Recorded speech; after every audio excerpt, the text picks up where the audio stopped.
কেন ৩৬শে জুলাই লেখা হয়েছে? আন্দোলনটা তো মূলত শুরু হয়েছে জুলাই মাসে, সেটা ঠিক আছে, কিন্তু শেষ তো হলো হচ্ছে আগস্ট মাসে। কিন্তু কেন এই ৩৬শে জুলাই লেখা হলো সেটাই আমরা একটু জানতে চাইবো এই আপুদের কাছে। আপু, এখানে ৩৬শে জুলাই কেন লেখা হয়েছে? আচ্ছা, আমাদের আন্দোলনটা শুরু হয় হলো জুলাই মাসে, 18 তারিখে হলো আমাদের ভাইগুলো মারা যায়। আচ্ছা। তো যার জন্য আমরা 5ই আগস্ট যে স্বাধীন করি, সেই 5ই আগস্টকেও আমরা আগস্ট মাস বয়কট করি এবং জুলাই হিসেবে ধরে রাখি। তো এই জন্য মানে 5ই আগস্টকে আমরা ৩৬শে জুলাই হিসেবে ধরি। আচ্ছা আচ্ছা, 5ই আগস্টকে ৩৬শে জুলাই হিসেবে ধরা হয়েছে। 1971 টু 2024 লেখার কারণটা যদি একটু বলতেন আপু।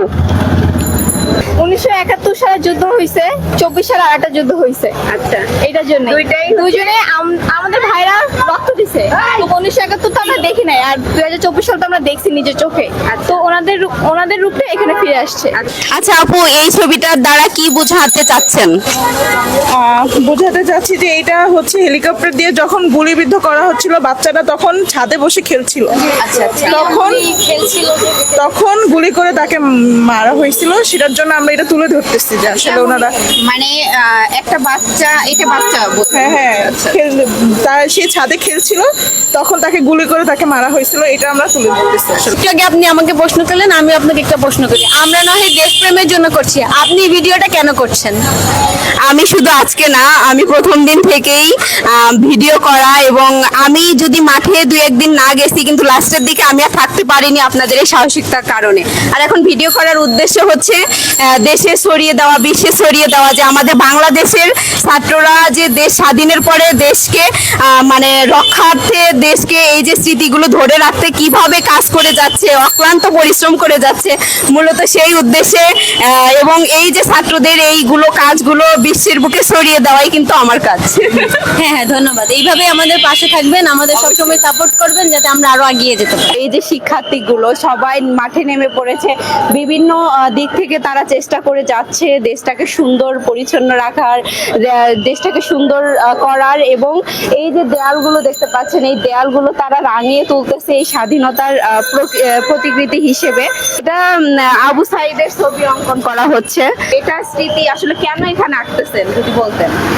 অ্যাকচুয়ালি এটা আঁকা হচ্ছে মেইনলি আবু সাইদের প্রতি যে আমাদের যে শ্রদ্ধাটা, উনি যে আমাদের এই স্বাধীনতা অর্জন করার পিছনে ওনার যে কতটা অবদান ছিল, এটার জন্য আমরা মেইনলি এখানে আঁকছি আবু সাইদ। এই যে বৃষ্টির মধ্যে, মানে অলরেডি বৃষ্টি হচ্ছে, গুড়ি গুড়ি বৃষ্টি হচ্ছে, তার ভিতরে এই যে কাজ করতেছেন, তো আপনার ক্লান্তি হচ্ছে না? মানে বিরক্ত লাগতেছে না কাজগুলো করতে? না, একটুও বিরক্ত লাগছে না। আর কেনই বা লাগবে? নিজের দেশকে সুন্দর করব, এখানে কি বিরক্তির কিছু আছে? আমাদের তো আরো নিজের প্রতিভাটা দেখানোর সুযোগ পেলাম। আমরা এই দেওয়ালের মাধ্যমে নিজের কাজটা ফুটিয়ে তুলেছি যে কিভাবে কি করছি। এই কোনো ক্লান্তি নেই এখানে। সবাই কত খুশি তারা এই কাজগুলো করতে। তারা হচ্ছে এত কষ্ট করে কাজগুলো করতেছে, অথচ তাদের নাকি কষ্টই মনে হচ্ছে না, কারণ তারা দেশের জন্য কাজ করতেছে। আপু, এখানে আসলে কিসের মূলত কি বোঝানো হচ্ছে এটার দ্বারা একটু যদি বলতেন? আমাদের বেসিক্যালি হচ্ছে এটা আমাদের মানে রক্তের ছাপ বুঝতে চাইতেছে যে আমাদের শহীদরা যে রক্ত দিছে, ওইটার কারণে যে রক্ত বেয়ে পড়তেছে, এই থিমটাতে উদ্দেশ্য করে পড়তেছে। এই দেওয়ালটা যে কথা আমাদেরকে বুঝিয়ে দিচ্ছে সেটা হচ্ছে হেলিকপ্টার থেকে যে সরাসরি বুকে গুলি করা হচ্ছে, তো সেইটাই কিন্তু এই দেয়ালটার মাধ্যমে আমরা বুঝতে পারছি। আর এই দেয়ালটা কিন্তু এখনো রং করা বাকি, সম্পূর্ণ রং করা। তো দেখতেই পাচ্ছেন যে বুকে রক্তর দাগ লেগে আছে, হাতে পতাকা, এবং এই পাশটা কিন্তু একটা হেলিকপ্টার থেকে যে গুলি করা হয়েছে, এই দেয়ালটা কিন্তু সেই কথাটা স্মরণ করিয়ে দেওয়ার জন্যই এখানে এইভাবে আঁকা হয়েছে।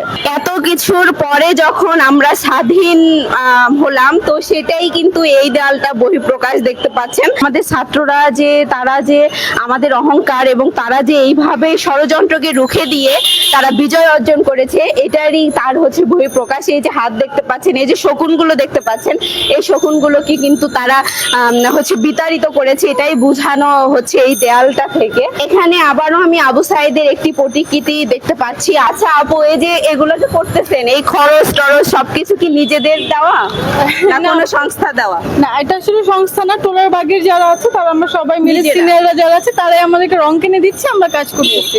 আমাদেরকে কোনো ফান্ডিং বা কিছু দিতে হচ্ছে না। হ্যাঁ, এটা থেকে কিন্তু আপনারা বুঝতে পারলেন, অনেকেই হয়তো অনেক কিছু বলতেছে শিক্ষার্থীরা এত টাকা কই পাইলো, মানে এটা কিন্তু আসছে কথা। এটা আসতেছে। আমি নিজেও কিন্তু আসলে শিক্ষার্থী, আমি জানি, তারপরে দর্শকের উদ্দেশ্যে আমাদের যারা গার্ডিয়ানরা আছে, সিনিয়ররা আছে, আমাদের অনেক আঙ্কেল আন্টি সবাই এসে আমাদেরকে খাবার কিনে দিচ্ছে, আমাদের জুস কিনে দিচ্ছে, কেক কিনে দিচ্ছে, রং কিনে দিচ্ছে, যখন যা লাগতেছে তারা এসে দিয়ে দিচ্ছে। আমাদের কিছু আসলে বলা লাগতেছে না বা আমাদেরকে কারোর কাছ থেকে টাকাও চাইতে হচ্ছে না, তারাই সবকিছু করে দিচ্ছে আমাদের। তাদের যেটা দেখতে পাচ্ছেন নলেজ ইজ পাওয়ার লেখা, তো এটা কেন লিখেছেন? আমরা তো কলম দিয়ে তো যুদ্ধ করছি, আমরা তো আর অস্ত্র নিয়ে ছাত্রলীগের মতো তো যুদ্ধ করি নাই। সেটারই বহিঃপ্রকাশ। সেটারই বহিঃপ্রকাশ এখানে, কারণ আমরা কলম দিয়ে যুদ্ধ করেছি। এই যে ছাত্ররা যে কলম নিয়ে যুদ্ধ করেছে সেটারই বহিঃপ্রকাশ এই দেয়ালটাতে ফুটে উঠেছে, যে তাদের হাতে তো কোনো অস্ত্র ছিল অস্ত্র না। ছিল না, আমাদের হাতে অনলি কলম ছিল। আচ্ছা, এটাই বহিঃপ্রকাশ। এটা দেখে আসলে আমার ইউনিক মনে হলো।